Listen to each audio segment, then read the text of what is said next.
So our project was called Monel, and the purpose of our project was to basically have a recommendation system for songs. So it had two main components. The first component was our CRUD, and that was basically finding a recommendation for song. So here we have four different categories. The first lets you put in an artist or an album, whatever you want, and you can find recommendations based off that.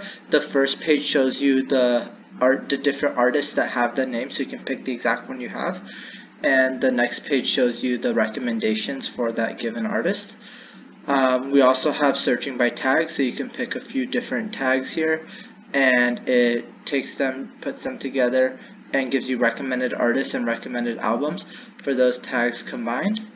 And then for the update and delete, you can update an album name. So for example, take the first album here, change the name,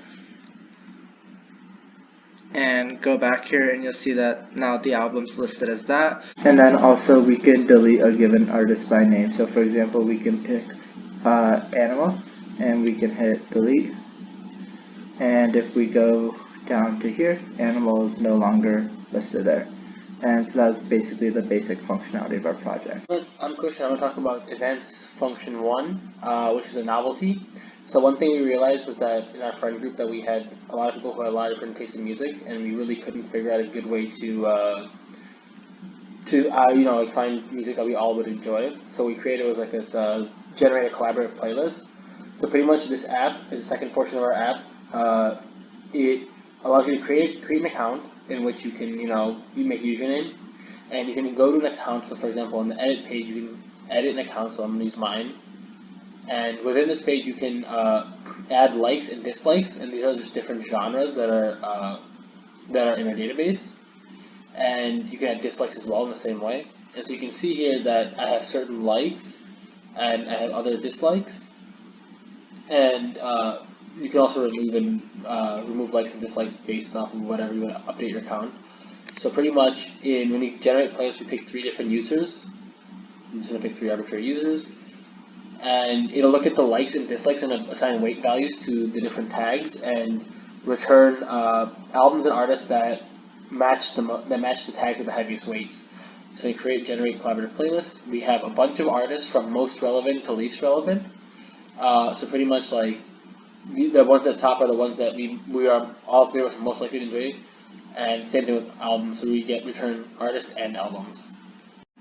Hi, I'm Nikhil, and I'll talk about the Neo4j side of this project.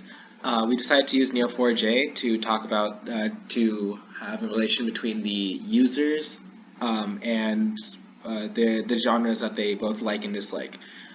So here we have our Neo4j panel, basically our admin panel, and it kind of just visualizes the different aspects of our graph. So over here we have a graph for all the users. We have Dhruv, Cameron, Nikhil, Torito, and then over here we have tasks as well. Tasks are basically genres. So we have different genres that were all populated by our Last.fm database or API. And so we have guitar, jazz, hip hop, contemporary as different tasks. Over here, we can basically see how everybody is connected. So, for example, Nikhil likes jazz and he doesn't like singer-songwriter. This is also helpful because we can now see, we can visually see shared interests, such as Nikhil, Kush, and Niharika all like hip hop.